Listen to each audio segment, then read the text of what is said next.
Сайн байцгаана уу? Одмон дээр шинжлэх ухаан танин мэдхүүн сууг үзүүлж байна. Европ судлаач мөнх цэл болон урлаг судлаач Амина миний бие бурхтын домог нэвтрүүлгээ хөрөх гэж байна. Та манай нэвтрүүлгийг NTV телевиз болон Одмон дээр радио 83.3 107 хос телефоноор хүлээн авч сонсож байна. Нэвтрүүлгийн хамтран ажиллагчаар таны аяллыг бэг урлын ураатай A-Star компани мөн алтан гишүүд маань оролцож байна. Өдрийн мэнд. Өдрийн мэнд Амина. За хоёулаа чинь баахан баатруудаа өхүүлээд дууссан байгаа. Тийм өнгөрсөн дугаар дээр Патроклус, Хектор хоёр хүчсэн тий. Хекторас грекээр бол нэр нь. За өнөөдөр хоёулаа энэ тулаанд явахдаа өхөө мэдчихсэн. Гэтээ төлөөс нь бол 100 дурсагдах суу алтар байсан. Ахиллесийн өхлийн талаар ярина. Миний сайхан Ахиллесийг бас өхүүлчихэж байгаа юм уу? Өхөлгүй яах вэ? Ахиллес өхнэ. Өнөөдөр тэгтээ маш сонирхолтой.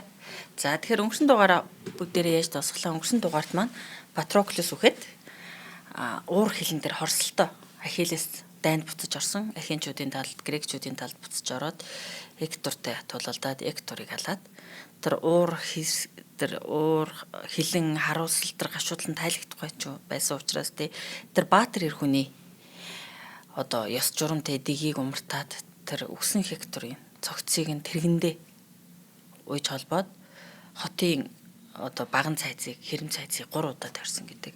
Маш их хэмжээний доромжллыг түүний бие цогцод болон түүний аавд гэр бүл Трой хотынд Ахиллес үзүүлсэн байдаг. Тэгээд орой харуу бүрийг болоход өөрийнхөө тэн хуарн лугаа буцахад Приам хааныг зарч бурхан Эрмис Ахиллесийн майханд авчираад Приам хаан баатар ир хүнээ эцэг хүний үүднээс Ахиллесаас өршөөл ирээд хүүгийнхэн цогцыг буцааж өгөөч. Хүүдээ би зөх ёсны оршуулгын зан үйл үлдэх ёстой. Тэнд чинь нөгөө дараа амьдрал гэдэг бол заавал байгаа зүйл. Тэгэхээр нөгөө дараагийн амьдралд очихын тулд дараагийн ертөнцид шилжихийн тулд хүндэтгэлтэй оршуулгын ёсол авах ёстой. Тэрийг заавал үлдэх ёстой учраас тэр бол нөгөө маш тийм гүн бат итгэл үнэмшил байгаа шүү дээ. Тэгэхгүй бол ерөөсөө болохгүй зүйл. Тэгээд ааваас нь цогцыг нь гуйгаад харин Ахиллес баатар маань тэр аавын эр зэрэг хүүгийг шансан сэтгэлийг нь тэр гашуудл гомдлыг нь хараад Приам хаанд Хекторын цогцыг авч явахыг зөвшөөрдөг. Гэхдээ авч явахын зөвшөөрөхөөс өмнө өөрөө Патроклусийн чандраас уучлаад байдаг. Чамааг алсан хүний цогцыг эргүүлж өгч байгаад уучлаарай гэд тийм үйл явдал гараад чивд хоёрын домог манд дууссан юм байна. За тэгээд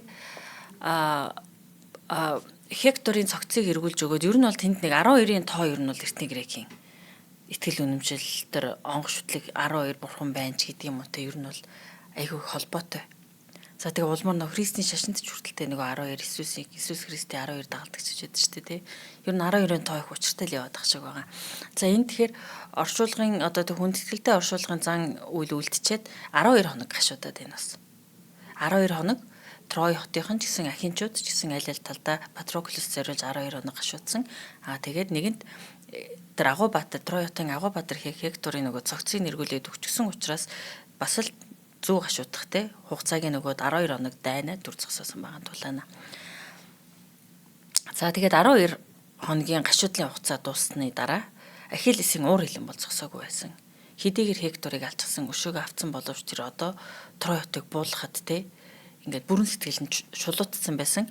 За тэгээд энд яг энэ Ахиллес улангасан тэр Трой руу дайрахтай замдаа таарсан Троийн талд тулалдж байгаа баатар ир болгоныг хороож явах тэр мөчөд Амазончууд Тройчуудад туслахаар дэмгээр ирж байгаа.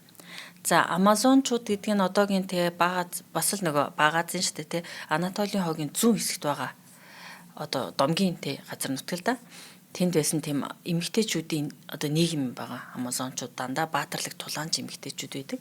За тэдний хат нь бол Пентеселея гэж үзэсгэлэнтэй баатар эмэгтэй байсан. Гарамгай тулаанч гайхалтай. Ер нь бол Пентеселея Илиад дээр ч гэсэн ер нь бол нөгөө Трой хотын дайны талаарх маш олон их сурвалжууд байгаа шүү дээ. Вержлих байна.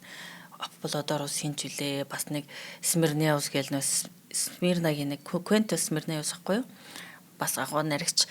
Тэгэхээр тэдний их сурвалжууд дээр хэнийг Амазончуудыг Трой хотын талд ингээд тултахаар эрэхтэй нэг шалтгаан нь аягүй сонирхолтой. Пентеселея өөрөө цус тулааны бурхан Арис явах юм байж. Тэр үзэсгэлэнтэй гарамгай тулаанч. Тэгээд тэр их сурвалжууд тэр Пентеселеяг Трой хотын тэр Троийн тулаанд оролцож байгаа альч баатар ирсээс илүү чадвартай. Тэ? илүү тулааны урлагийг ухааныг эзэмсэн ч юм уу те гарамгаа зоригтой, шаламгаа хурдан гэж дүрслсэн байдаг. Тэгээ Пентеселия өөрөө ихэр ихчтэй ээж л дээ. Тэгээ санамсаргүйгээр ихэр ихчээ хөнөцсөн юм байна Пентеселия маань. Цус тулааны бурхан Арисын охин. Тэгэхээр ихэр ихчигээ одоо тэр хөнөөсөн нүгэлдээ одоо өршөөл бурхныг тайтруулахын тулд түнд нь Артемис охин тэнгэр ихэд хэлгэнжилтэй. Одоо ихчигээ хөнөөсөн тэр хэрэгт нь тэгэхээр ан авын охин тэнгэр онгон ариун охин тэнгэр Артемисыг тайтруулахын тулд Пентеселия Трой хотынхны талд тултгсан юм байна. За яагаад Трой хотынхны талд тулж яах вэ гэхээр Артемис охин тэнгэр маань өөрөө нарны бурхан Трой хотыг ивэгч бурхан Аполлогийн их хэрэгч нь баггүй юу. Тэгэхээр нөгөө гэр бүлийн хамааралтай учраас Трой хотынхны талд тулдах хэрэгтэй болсон. Гэхдээ бид нар нөгөө чийж 1 сард явахдаа анзаарсан баг сая бид нар нөгөө Турки аяллаар явахдаа тэр зүүн өмнөд баруун өмнөд хэсгээр нь явсан. Тэгээд би өөрөө Эфест очсон. За Эфест бол гайхалтай археологи хүмүүсээ байна. За тэгээ хот нь байна.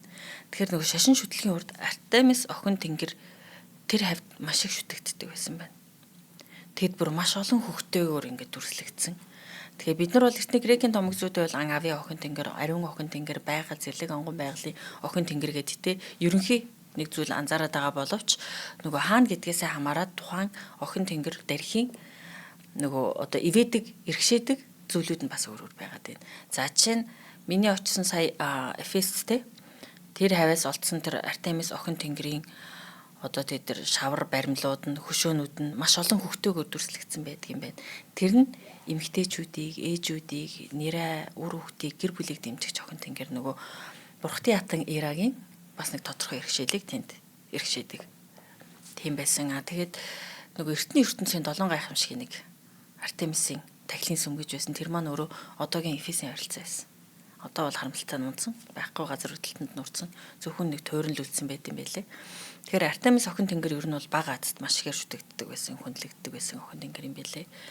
Тэгээд Артемис маань Трой хотынхны талд байсан учраас Пентеселияг тэр тулаан руу явуулсан байгаа. За энэ тулаанд Пентеселиягийн үхэл гэдэг нь өөрөө маш сонирхолтой. Тийм ам халуун. Их секси сэдв чи мэдж байгаа. Тэгээд дүрслэх урлаг дээр ч гэсэн маш их дүрслэгдсэн байдаг. Тэгэхээр Пентеселия өөрөө гарамгаа тулаанч бүсгүйгээс гадна хосгүй гоо үзэсгэлэнтэй бүсгүй байсан. За тэгээ Пентеселия өөрийн Амазон бүсгүйчүүдийг дагуулад эрд зоригтойгоор гарамгаа гарын тулаанд оролцсон.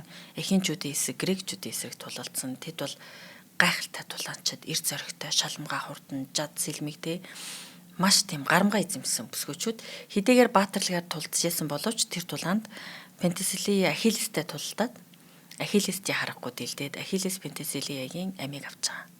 За тэгээд энэ яагаад нэг юм сонирхолтой хэсэг гараад байна гэхээр Ахиллес Пентеселияг алж байгаа тэр хорон мөч тэр одоо үйл явдал нь өөрөө маш тийм уран сайхны байдлаар их дүрслэгдсэн байдаг. Тэнд бас нэг сонирхолтой зүйл гарч байгаа нь Ахиллес бол уур хилэн байгаа. Трой хотын төлөө Трой хотынхны талд тулдж байгаа хинч бай түүний дайсан. Тэр бол нөгөө Патроклесийг алдсан өшөө хорслон дуусаагүй байгаад байна. Үргэлжлээд байна. Улам улангасан асаад байна те. Гэтэл тэр улангасан асан уур хилэнтэйгээр тэр үзэгсэнтэй тэр баатар эмэгтэй бүсгүйг хөнөөж байгаа боловч хөнөөснийхаа дараа хөнөөсөн даруй тэр эмэгтэй тулдж байхдаа бол гарамгаа баатар ирээ. Баатар бүсгүй гэдгийг те шалмгаа гэдгийг нь өөрийнх нь олон баатар ирсүүдийг мэрмидончуудыг нь хороож байгааг нь харж байгаа боловч өөрөө тулалдаа түүний амийг хорохдоо түүнд байсан тэр хосгүй гоо үзэглэн гардаг. Тэгэхээр энэ хоёрын тулаан энэ үхэл яагаад сонирхолтой байна вэ гэхээр тэр дайны олон талыг харуулдаг байна л да. Тэр дайнд хэдийгээр аимшигтай үзэн ядал, хорсол, гашуудал, шунал, хүсэл тэнд явж байгаа боловч нөгөө талд гоо үзэсгэлэн байгаа. Гэтэл тэр дайны тэр муухай хүсэл тачаал бүгдэд эзэмдэгдсэн байгаа өөр Ахиллес маань тэр гоо үзэсгэлэн хараад уярсан, гашуудсан зарим тохиолдолд чи бол тэр талыг нь дэмжих бах те. Ахиллес Пентеселия дурлсан байсан гэдэг хэлбэрийг харин өнөөдөр их гоё нэг баар тайлбарлаж өгнө нэвтрүүлгийн төгсгөлд. Тийм тэгэхээр бас тиймэрхүү хувилбарууд байдаг. Тэгэхээр яг энэ домог дээр энэ хоёрын яг энэ тулаан тэгэхэд Пентеселияг алсныхаа дараа Ахиллес өөрөө тийм гүнзгий харуулсалт авцсан гэдэг. Өөрийнхөө үйлдэлд харуулсан гэдэг. Энэ уур хилэн өсөл тачаал тэр хорслолоор хөтлөгдөөд тэрэнд ингээ удирдагдаад эзэмдэгдэж явж байгаад тэр хосгүй гоо үзэсгэлэн хөнөөсөндөө Тэгэхээр энд чинь нөгөө муу муухай зүйл, сайн сайхан зүйлийг устгаад байгаа гэсэн тэр устгадаг гэсэн ойлголт явж штэ тий. Тэгэхээр Ахиллесийн харуулслагч гэсэн ер нь бол маш тодор дүрсэлсэн байдаг. Тэгэхээр Патроклесийн үхэлд бол Ахиллес харуулсан, гашуудсан. Гэхдээ тэр нь илүү их уур хилэнгээр өшөө хорслоор тэг ингэж улам өрдөгцсөн. Түүний дараагийн үйлдэлүүдэд нөлөөсөн бол Пентеселиягийн үхэл Ахиллест бол яг жинхэнэ харуулсал. Яг хүний харуулслыг авчирсан. Энэ сайхан гоо үзэсгэлэг, энэ хосгүйтэй сайхан зүйлийг би өөрөө хөнөөчлөө, би устгачлаа гэдэг харуулслыг авчирсан гэдэг. За тэгээд энэний дараа Пентеселийг үгсний дараа Пентеселия болон түүнтэй тултахаар ирсэн 12 бас 12-ын тойонд нэг дахиад гараад байгаа их хачиргалтай. Би дахиж грек явахдаа энэ нэг учрыг олж ирнэ. Түүний хамтаар тултахаар ирсэн Амазон бүсгүйчүүдээс 12 нь бас тулааны үеэр насварсан гэдэг. За тэгээд мэдээж Ахиллес нөгөө Пентеселиягийн тэдний хатны үхэлд харамсан байсан учраас тэр баатарлаг, гарамгай, шаламгай баатарлаг зоригтой бүсгүйчүүд ч гэсэн хүндэтгэлтэй оршуулах ёсол авах зүйтэйгээд Пентеселиягийн цогцыг болон түүнтэй хамт ирээд тулалдаад амнасаа алдсан 12 Амазон бүсгүйчүүдийн цогцыг Трой хотынхонд хүндэтгэлтэйгээр буцааж өгсөн гэдэг. За тэгээд Трой хотынх нь мэдээж гарамгай баатар хатанд түүний болон гарамгай тулаанд бүсгүйчүүдэд зориулаад хүндэтгэлтэй оршуулах үйлдэлээ. Ер нь Амазон бүсгүйчүүд гэдэг чинь зөвхөн эмэгтэйчүүдээрээ амьдардаг тийм овг аймаг гэж ойлгоод байгаа шүү дээ. Тэгээ эрэгтэй хүүхэд төрхөөр болохоор аавд муцаага өгчдөг. Нөгөө лесбосынхантай бас ойролцоо ер нь адилхан.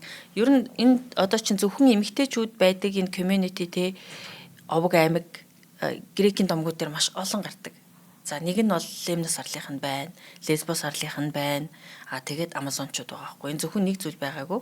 За тэгээ энэ одоо чинь Лемнос арлынхан дээр бид нэр ярьжсэн манай домог дээр гарсан нөгөө эмэгтэйчүүд нь Афродитийн охин тэнгэрт өргөл барьц өргөөг болохоор Афродитийн охин тэнгэр тэднийг хараагаад тийм муухай үнэртэй болгоцсон учраас эр нөхрүүд нь эрчүүд нь арлынхаа эмэгтэйчүүдийг тоохоо болоод өөр газраас эмэгтэйчүүдийг авчираад татвараа болгоод эсвэл нөгөө зарц бол эмэгтэйчүүдтэйгээ гэр бүл болоодсон учраас нөгөө уур хилэнд автсан Лемнос арлын эмэгтэйчүүд бүх эрхчүүдийг алаад зөвхөн эмэгтэйчүүдийн одоо амьдардаг одоо тийм арал бий болгосон гэж ярьдаг.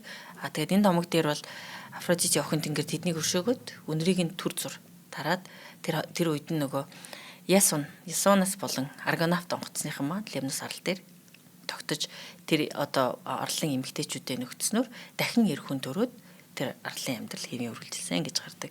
За Амазончууд дээр ч гэсэн мөн адил гайхалтай гарамгай тулаан эмэгтэйчүүдийн одоо нийгэм.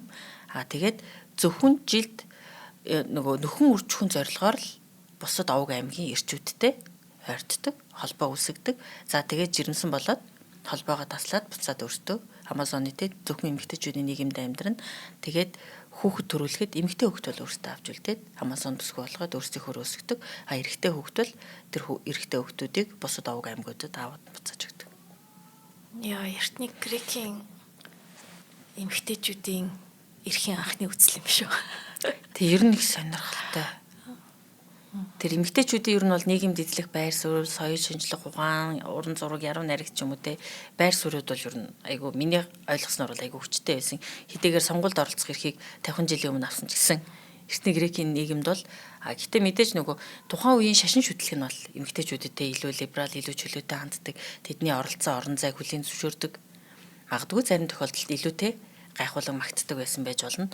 Гэтээ нөгөө христийн шашин гэдэг чинь өөрөө хүүсийн чиг үүрэг, хүүсийн ролуудад гэсэн маш их нөлөө үзүүлдэг. Тэгэхээр би ер нь бол нөгөө грекүүд чинь одоо бол үнэ алдарсны шашинтай. Тэгэхээр магадгүй шашин нөгөө эмэгтэйчүүдийн нийгэмд эзэх байр суурь дээр ч юм уу те одоо төрмөл үүрэгч гэх юм уу одоо тэгж хэлэх нь буруу ах л да. Тэрэн дээр ер нь бол нэг юм хэлбэр хев журамд оруулаад явснараа өөрчилсөн байх гэж боддог. Тийм, ер нь бурууч гэж бодохгүй л байна л та. Ер нь бол төрөн бол үүрэгтэй л гэж авч үзэж байгаа шүү дээ. Үнэт зүйлсээс шалтгаалаад шашин болгонд өөр байгаа тийм. Яг үнэ. За хоёлаа юу хийж илаа? Пентеселия өгцөн 12 Амазон өсгөөчүүдийг хүндэтгэлтэйгээр оршуулгаар аваа явсан байна. За тэгвэл нэг мөсөн сайхан хамтран ажиллагчаа зарлж да. Өнөөдөр нэвтрүүлгийн хамтран ажиллагчаар алтан гишүүд маань ажиллаж байна гэдэг алтан гишүүдээр ажил хийлгээд байгаа юм шиг. Нэр үнэхээр ажил хийж байгаа шүү дээ. Ажил хийж хөтөлбөрөөрөө олсон үнэт хандва тий үнэт мөнгөн дөнгө бид нартай одоо бид нарыг дэмжиж бидэрт явуулж байгаа одоо алтан гишүүдийнхээ ачаарл тий энэ од мөндөр гэдэг сувг маань бол үнэхээр ингээд доголдолгүй сайхан үйл ажиллагаагаа явуулж байгаа учраас та бүхэндээ мөнхийн маш их баярлалдаг шүү. За ингээд од мөндрийн маань 3 дугаар улирал бол эхлэх гэж байгаа. Од мөндрийн 3 дугаар улирал гэхээр бид нар 2025-аас 2026 оны хооронд мөн 1050 гэдэг тоогоо бариад яг 1050 шинэ нэвтрүүлгийн сэдвүүдээ удаан хуралдаж бөөн сайхан маргаанч боллоо, бөөн сайхан тэрвэрлдэнж боллоо нэрээ ингэж яг танин мэдхүүд үнэхээр хэрэгтэй гэсэн сайхан 1050 сэдвийг сайхан баталчаад хүрээд ирсэн. За тэгэхээр 2005-аас 2026 оны алтан гишүүд гээд шинэ групп маань бол Facebook дээр нээгдсэн байгаа. Энэ группт орохын тулд болохоор од мөндөр шинжилгээний танин мэдэх хүнхээс сувгт 100 мянган төгрөгийн одоо жилийн одоо нэг нэвтрүүлгийг 100 төгрөгөөр л үнэлж байгаа гэсэн үг тийм. Жилийн 100 мянган төгрөгийн ханд өргөд тэгэд энэ групптэй бол бүртгүүлээд орох боломжтой. Энэ группт орсноор яах вэ гэхээр ер нь алтан гишүүн болно гэдг нь Монголынхаа шинжилгээний танин мэдхүүд маш том хувь нэмрийг оруулж байна гэсэн үг. Туслыг хураавал далай тэгээд бид нартай хамт лайваар сайхан мадраад найзууд болоод танилуд болоод одоо бид нар аль хэдийн алтан гишүүдийнхээ байнга оролцдог идэвхтэй гишүүдийнхээ нэрийг сайн мэддэг бид нар хоорондоо ингээд лайваараа харилцдаг тийм маш гоё тийм нийгэмлэгийг бол үүсгэж байгаа. За ингээд хэрхэн алтан гишүүн болох вэ гэхээр од мөндөр хувьцаат компани худалдаа хөгжлийн банкны дансанд 100 мянган төгрөгийг хийгээд өөрийн нэр болон утасны дугаараа гүйлгээний утга дээр заавал бичнэ. Дансны дугаар нь IBAN 94000 4000 үндсэн данс 41 91 04 518 41 91 04 518 за IBAN-тай бүтнээр нь хэлье. Худалдаа хөгжлийн банк 94000 4000 41 91 04 518 од мөндөр хувьцаат компани гүйлгээний утга дээр өөрийн нэр болон утасны дугаарыг бичгийг бити мартаарай. За ингээд Монголынхаа шинжилгээний танин мэдхүүд хувь нэмрээ оруулж байгаа алтан гишүүдтэй маш их баярлалаа. За алтан гишүүдтэй баярлалаа. Бидний үйл ажиллагаанд яа харахгүй маш их хэмжээний хувь нэмрээ оруулдаг, биднийг дэмждэг, урмаар тэтгэдэг те. Үнэхээр баярлж авдаг шүү. За хоёлоо домгоо үргэлжлүүлье. За тэ энхүү пентаселийг авсныхаа дараа Ахиллес өөрөө 12 хоногийн гашуудлын 12 хоногийн оронд Лесбос арал руу очисон гэдэг. Лесбос арал дээр очиод түүнийг тулаанд илгээсэн Артемис охин тэнгэр болон нарны бурхан Аполлогоос өршөөл ирээд өргөл барьц өргөөд тэнд хэсэг байсан гэдэг. За тэгээд буцаж ирээд уур хилэн тэгээр тулаандаа иргэн орно. За тэгээ уур хилэн тэгээр тулаанд иргэн ороод тэр өөрт нь гарт нь замдаа таарсан Троийн Баатар ир болгоныг алж хөнөөж явах явцдаа яг Трой хотын тэр нэвтэрч чадахгүй грекчүүдтэй 12 жил ахинчуудын 10 жил штэ тэ 9 жил ингээд тойроод хажууд нь хоорон байгаа суусан. Тэр хан руу ойртой дөхөөд юу тэр хаалганых нэрийг одоо сандаггүй ски юужлээ нэг эсвэр гэс нэртэй хаалга байгаа. Тэр хаалга руу Ахиллес урд хожид байгаагүйгээр дөхөөд ирчихлээ. Урд Хектор амьд байсан болохоор Ахиллесийг тэр хаалга руу тэр хотын нөгөө одоо хэрэм цаадсны хамгийн сул хэсэг нь эмзэг хэсэг юм байна. Ахиллес юу тэр хаалга руу дөхөөд ирж гин. Тэгэд юу Ахиллес тэр хаалга руу дөхөөд ирсэн. Ахиллес өөрийн баатарлаг Мирмидончуудын хамтаар тэр хаалга руу ойртож ирээд хаалгыг цөмлөөд орох юм бол Трой хот дууссан учраас энэ тохиол яг энэ мөчөд хотыг ивэгч Аполло бурхан хорт сумаар Парисын номыг чиглүүлээд Ахиллес руу харуулсан гэдэг. За тэгээд Ахиллес руу харахад түүний шагаанд нь одоо өсгийнд нь ч юм уу те шагаанд нь тэр сум зоогдоод Ахиллес баатар маань өгдгийн унсан. Ахиллес өөрөө шагаандаа харгуулсан тэр мөчөд өөрийнхөө өхлийг орцсон байгааг мэдэрсэн гэдэг. За тэгэхээр Ахиллес яагаад шагаандаа харуулаа те өсгийнд ч гэх юм уу те харуулаад өнгөрчөө гэхээр түүнийг баг багт нь нөгөө түүний аав Пелеус гэж баатар байгаа. Ээж нь Тетис гэж те гол мөрний савдаг бүсгүй байгаа. Тэгэхээр тэр хоёр хурмигээ тэр хоёр айгүй олон хүүтэй болсон гэдэг нэг нь амжилтаагүй. Ганц амьд үлдсэн Ахиллес байхгүй. Тэгээд бүх хүүхдүүд нь хөвгүүд нь Нерада эндээдсэн учраас тэр хүүгээ бат бөх ямар ч өвчин шарахтэй зүйлд ингээд бат бөх болгохын тулд гэмтшгүй болгохын тулд Тетис охин тэнгэр хүүгээ Стикс голын усанд умбулдаг байсан гэсэн томог байдаг. Домгийн зарим хувилбаруудаар ч гэсэн голын усанд биш ингээд шидтэй гал дээр хүүгээ ингэж төндөг байсан гэж ярьдаг. Тэгэд нэг домгийн нэг хувилбар дээр шидтэй гал дээр Пелеус Баатар шөнө унтсан хойно хүүгээ төөнж яхад нь Пелеус Баатар гарч ирээд нөгөө амьд үлдсэн ганц нэрэ хүүгэнтэй гал дээр өргөөд барьсан байгаа ихнэрээ хараад хилгэнсэндээ ихнэрээ алах гэж хөөгөөд тэгээд тэдс охин тэнкэр гол мөрөн рүү ороод аав дээрээ эргэж очиод нөхөр дээрээ дахин хизээж эргэж ирээгүй гэж гардаг юм. За тэгээ аль нь ч байсан бэ Ахиллесийн маань хамгийн эмзэг газар нь түүний шагаа үсгийн байсан. Учир нь ээж нь шагаа үсгийн нүсэнд барьж агаад нэг хөлнийхэн шагаа үсгийн нүс барьж агаад стикс хэмээх тамд хүргэдэг. Тэр голын усанд умбулдаг байсан.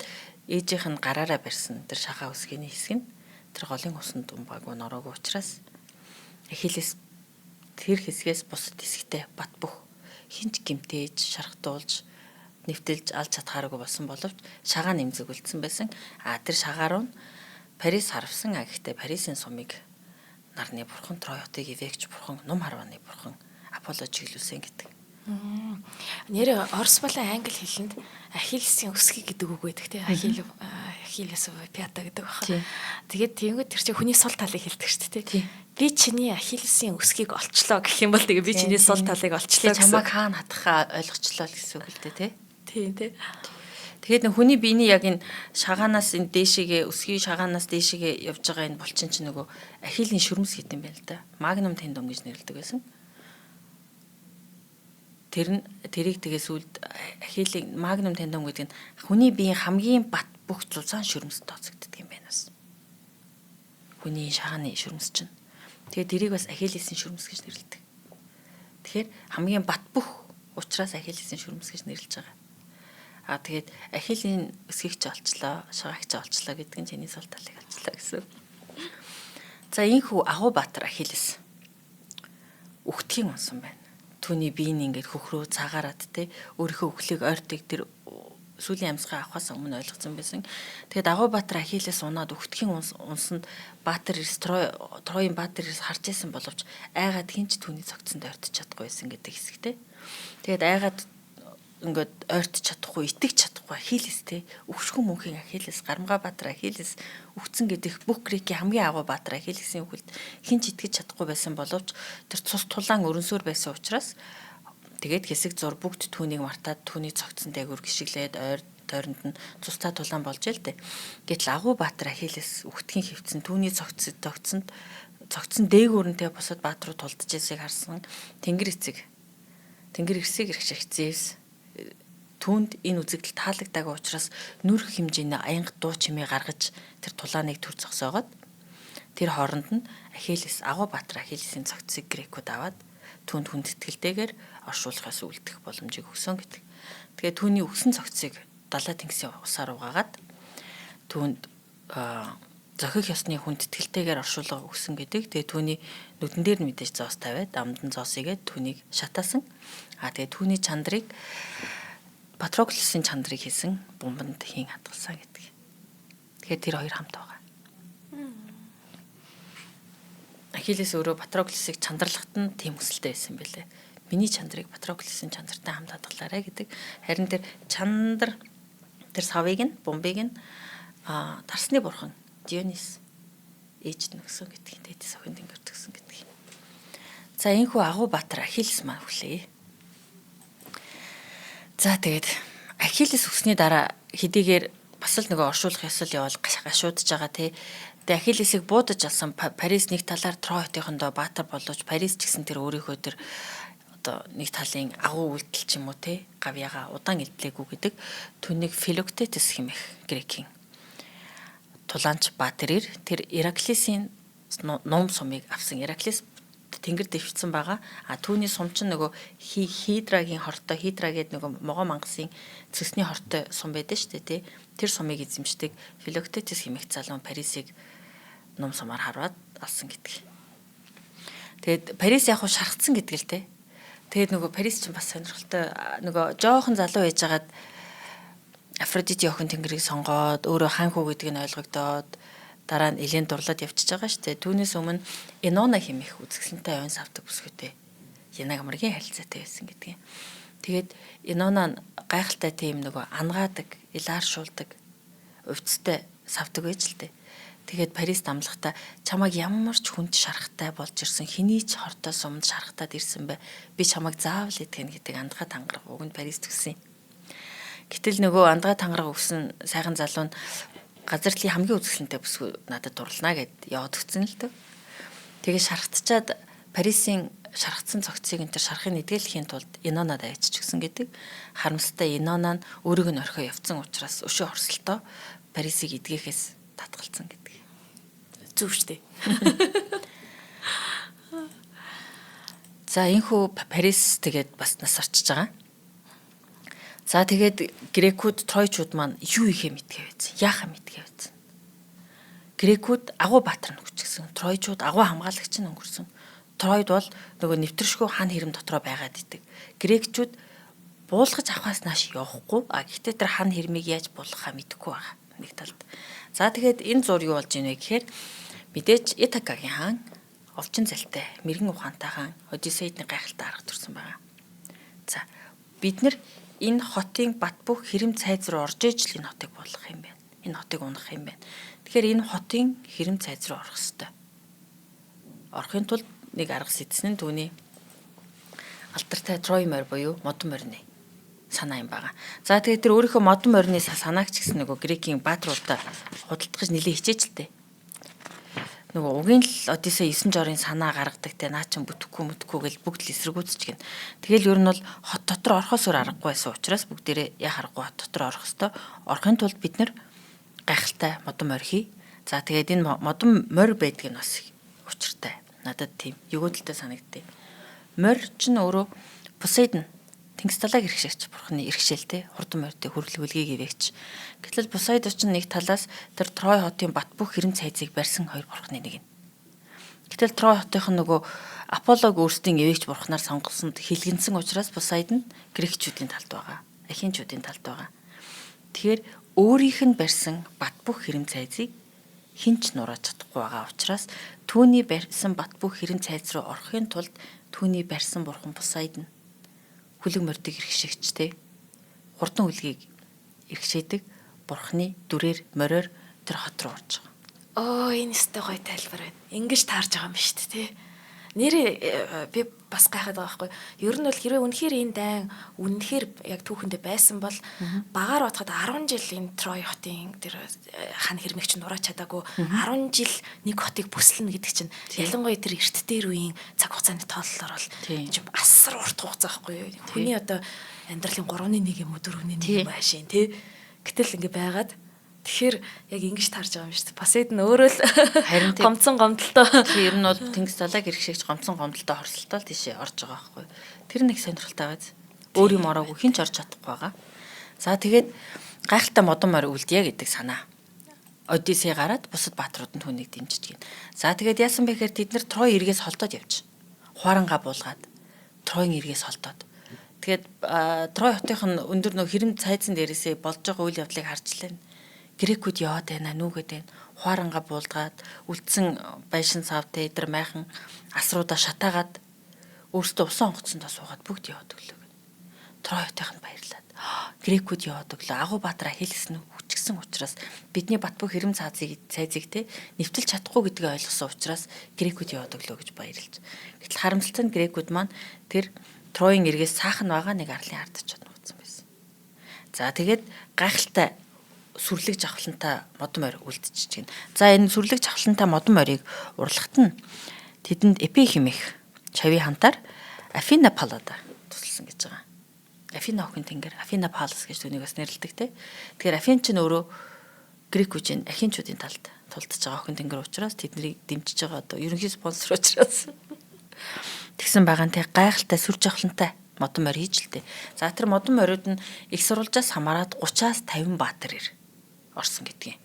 За тэгээд тэр дотор хин байсан бэ гэхээр за Одиссей мэн орсон, Менелаус орсон, Диомидес орсон, Неоптолемус гэж энэ Ахиллесийн хүү юм байгаа. За яагаад энэ Ахиллесийн хүү энэ сүултийн тулаанд ирж байгаа? Яагаад ирсэн бэ гэхээр Ахиллесийг өгсөний дараа энэ тулаанд бид нэр хэрхэн ялах вэ гэж Зүнж Калхасаас асуухад Неоптолемус болон Филоктетес гэдэг Парисыг харавдаг харваач хоёр энэ хоёрыг авчрах юм бол Трой хот уннаа гэсэн зөвнөлийг Калхас хэлсэн учраас Одиссей Скирус арал дээр Ахис чинь нөгөө 10 жилийн өмнө нөгөө хааны октоодын дунд эмэгтэй хөвгт болоод хитон хувцс өмссөн нөгөө дайнд явахгүйгээд нуугдчихсэн шүү дээ. Тэр арал дээр Ахиллес баатрын хүү ээжлээ. Тэр хүүг олж иргээ. Тэр нь Нептолемус гэдэг нэртэй Ахиллесийн хүү юм байгаа. Тэгээд энэ хоёр сүлд нөгөө Агамемноны тушаалаар Одиссей очиж энэ хоёрыг тулаанд оруулж авчирсан гэдэг. За тэр баатар байсан байна. За тэгээс Стенелеус байсан байна, Акамас байсан байна, Аяс байсан. Ер нь бол агуу баатрууд бүгд байсан. За тэгээд нөгөө хоёр Аясын нэг нь бага Аяс нь бас энэ тулаанд байсан гэдэг. Энэ тэ модон морь дотор орсон гэдэг. За тэгээд модон мориод эднэр тэнгисийн ирэг дээр орхичоод грекүүд өөрсдөө алга болчихсон. Явчихсан цугтаад явцсан хууран гажтаагаад хүлэг онгоцынхоо жолоог залаад даруулыг босгоод яваад гисэн. Трой хотынхан үнийг юу гэж харсан бэ гэхээр ялалт гэж харж л дээ. Тэгээд энэ сүр жавхлантай морийг биднэрт ив найрамдлын бэлэг тэмдэг болгож үлдээсэн юм байна. Гэт нөгөө хотынхаа хаалга бүдийг нээгээд тэнгисийн ирэг дээр очисон чинь нэг ч грек байхгүй гэтэл ганц Синон хэмээх нэгэн грек байж гин. Тэр грекийг баривчлаад байцааж л дээ. Тэгсэн чинь тэр грек нь би грекүүдээстэй ахинчудаас урвсан учраас тэд нар намайг шоронд харсан юм аа. Тэгээд тэд нар явхдаа намайг урууч гээд орхио явчихсан. Тэгээ би та бүгдээс өршөөлөрөө танаа цэргүүдэд баригдлаа. Та бүгдээс өршөөлөрье. Би ахинчуудын грекүүдийн талд байгаа хүн биш ээ. Би Трой хотод үлдээ Трой хотод амьдрмаар байна гэж залтай нэг хэлж л дээ. Тэгтэн Приам хаан тэгвэл энэ морь ямар учиртай юм бэ гэж асууж гин. Энэ бол яг Синоны өөрөөс нь асуугаасаа гэж хүсчихсэн асуулт байхгүй юу? Синон юу гэж тайлбарсан бэ гэхээр энэ бол ахинчууд грекчүүд та нарт бэлэг болгож үлдээгээд танаас сүр жавхлан Трой хотыг буулгаж чадахгүй гэдгээ ойлгоод тэгээд энэ бол Афина Паллада охин тэнгэрийн урлсан гайхалтай бүтээл. Та бүхэн энэ морийг хоттоо оруулаад хотынхоо өндөрлөг зэгт Акрополь те хотынхоо өндөрлөг зэг дээр байршуулах юм бол танаа хот цэцгэлэн хөгжиж мянганд мандран бадах болно гэж хурамч үг хэлсэн байгаа. Гэтэл Трой хотынхан тэр үгэнд нийтгсэн мэдээж олон хүн бас түүнийг нь эсэргүүцсэн энэ морийг шууд одоо далаа руу түлхэж оруулаад жигүүлэх ёстой гэсэн боловч сүр жавхлантай гайхалтай грекүүд яваад гисэн өөрсдөө ялд байгуулсан гэдэгт итгэмээр байгаа. Тройчууд тэр модон морийг жирээд хоттоо оруулж ирээд хотынхоо хамгийн өндөрлөг хэсэг Акрополь дээр байрлуулсан гэдэг. Ер нь аливаа цэрэг дайн тулааны стратеги талаас бодсон ч тэр яагаад Акрополь дээр грекийн хотууд байгаад байгаа юм те. Тэр чинь өндөрлөг газар хамгаалахад хамгийн амархан тэр дээрээсээ доошоо тулааны хийхэд амархан байдаг учраас холоос харна дайснуудыг үер ус байсан ч гэсэн тэр дайснууд байсан ч тэр яг тэгж өндөрлөг дээр байрлаад байгаа шүү дээ. Тэгсэн чинь ер нь бол хотынхоо зүрхэн дээр л байрлуулчихж байгаа гэсэн яриад ялгааг болж байгаа юм шиг. Гайхалтай сүр жавхлантай зүйлийг хотынхоо зүрхэн дээр байрлуулад тэр өндөрлөгөөс тэр хотыг бүглээр нь харж тольдож болох хаана юу болж байгааг харах боломжтой стратеги маш аз холбогдолтой газар байсан. За тэгээд ийм хотод төвднээ оруулаад нөгөө морио тавьчих. Тэгээ грекчүүдийг ялсандаа грекчүүдийг зутаа явсандаа Трой хот бүхэл бүтэн үлдсэндээ баярлж өөрөө тэд нар маш асар их найр дугаа цэнгэл хийж лтэй. Гэтэл Тройчуудын энэ оруулж ирсэн морин тэр грекүүдийн санаанд итгэхгүй байсан хүмүүс байсан. Тэдэн дундаас Кассандра байсан. Мөн үзэсгэлэнт Элени ч гэсэн итгийг өгдөг. Үзэсгэлэнт Элени итгийг учраас грекчүүд хизээч бууж өгсөндөө бэлэг бэлдээд сүр жавхлантай, цог жавхлантай бэлгийг бэлдэх хүмүүс биш гэдгийг мэдж байгаа учраас Элени ингэсэн гэдгийг тэр нөгөө баатар ирс байгаа штэ дотор нь хажуугаар нь яваад грек эхнэрүүдийн дуу авийг гаргасан гэдгийг Элени.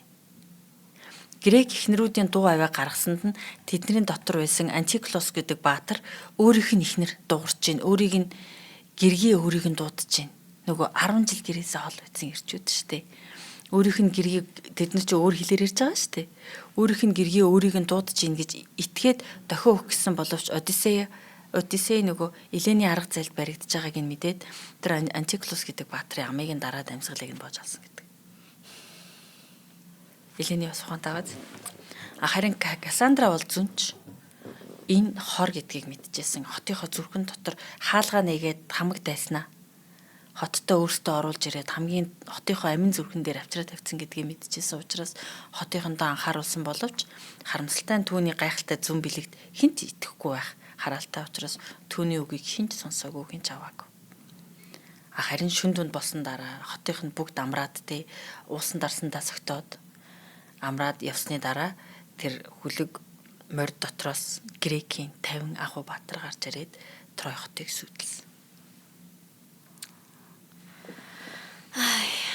Хэд их магтаалт хөөрж хитрхи эрт ялалтад баярлуулсан юм л юм болох нь дээ. Харин тийм за хоёлоо томгүй ингээд өнөөдөр хэсгийг ингээд босгоё. За ингээд хамтран ажиллагч зарлаад хэдүүлээ нөгөө аяллахын талаар зулаагч. За тэгээ. За од мөндөртэй аяллаа маань дараагийн хуваар гарсан байгаа.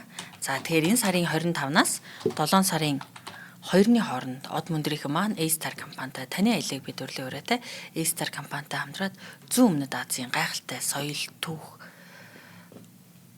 байгалийн үзэсгэлэнт газруудын аяллыг зохион байгуулж байна. За энэ аялалд маань од мөндрөөс би, манай заяа хөтлөгч урнаа тэгээд манай найруулагч гомбо маань явах юм байгаа. За тэгэхээр энэ аяллаа маань давуу тал онцлог нь юу вэ гэхээр хань Вьетнам руу шууд нисэх юм билээ. Улаанбаатараас Ханой руу шууд нисчих юм билээ. Тийм нислэгүүд одоо байгаа юу те? Яг энэ 100 л байгаа юм байна гэж би ойлгосон. Яг A-Star энэ аялал дээр байна гэж би ойлгосон. Тэгэхээр нөгөө дамжихгүй жийжүүгээр ч юм уу те сөвлөөр дамжихгүй айгуу гоё. Биэнд эвтэйхэнтэй ядхан ба. Тэгээ Ханой руу шууд нисч очичоод бид нэр Ханойгоос нөгөө байгалийн үзэсгэлэнтэй халуун буланд очино. За миний багын мөрөөдөл би олон жил мөрөөдсөн газар очих жоо одоо баяртай байна.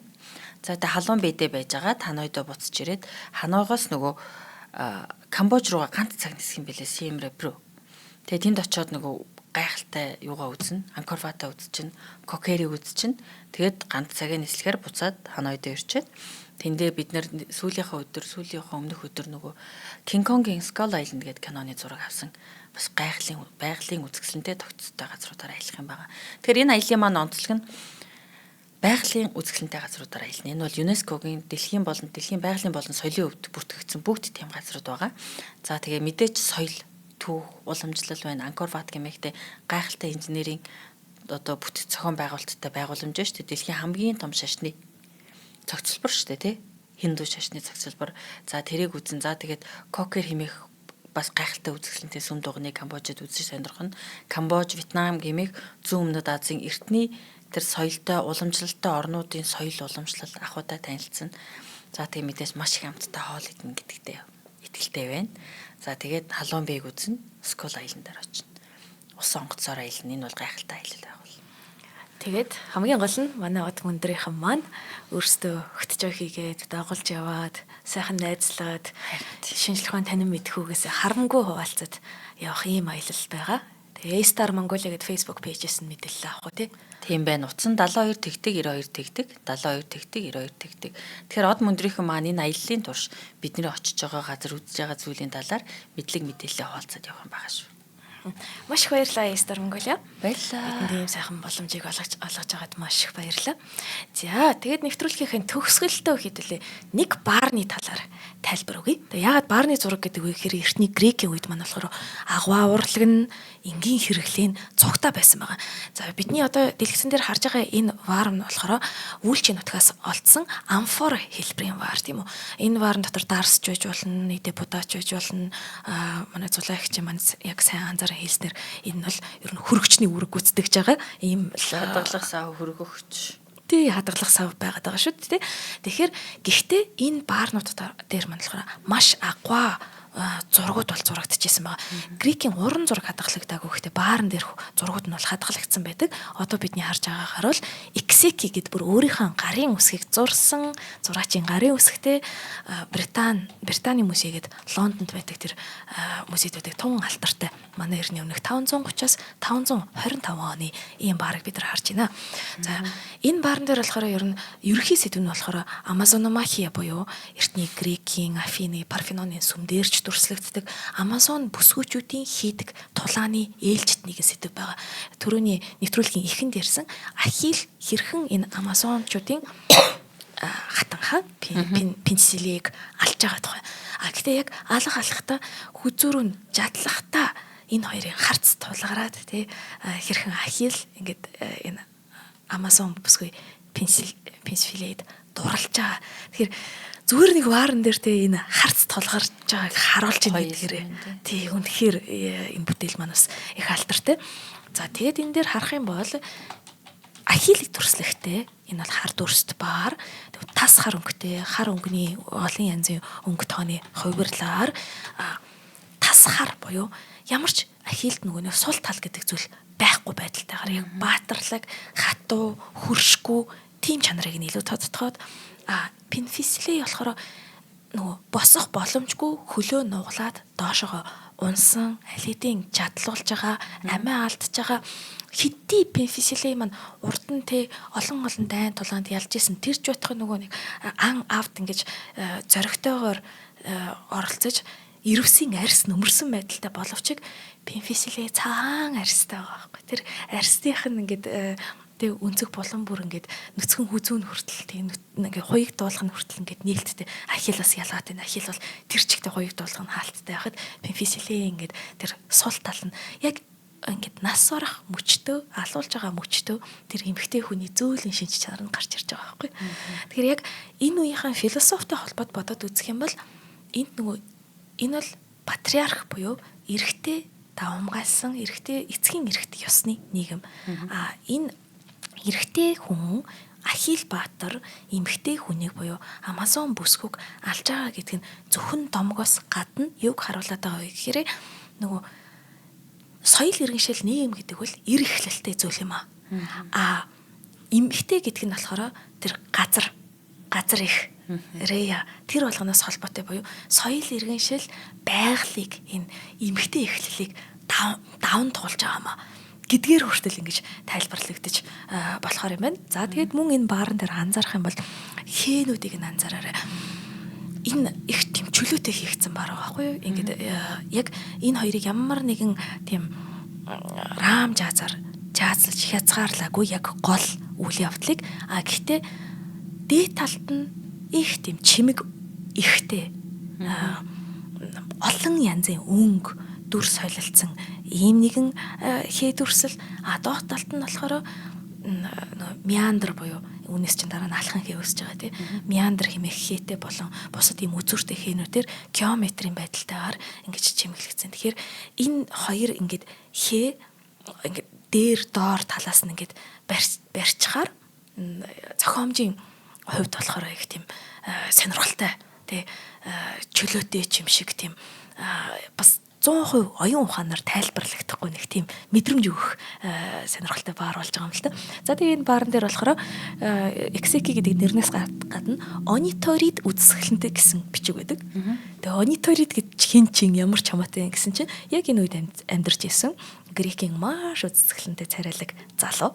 Тэгэнгүүт Ахил Баатартай ониторид холбогдож байгаа шүү буюу Ахил Баатрын тэр түүх одоо болтол бидний ертөнцид бидний нийгэмд одоо хажууд байгаа Дулмаа Бата гэдэг шиг амьд байгаа шүү гэдгийг илэрхийлж байгаа. Тэрний тулд ингэж орчин үеийн амьдардаг хүмүүсийнхээ нэрийг үзэсгэлэнтэй шүү гэд цоллоод домогтойгоо холбон бас баарн дээр бичдэг байсан ийм сонирхолтой тийм баар байна.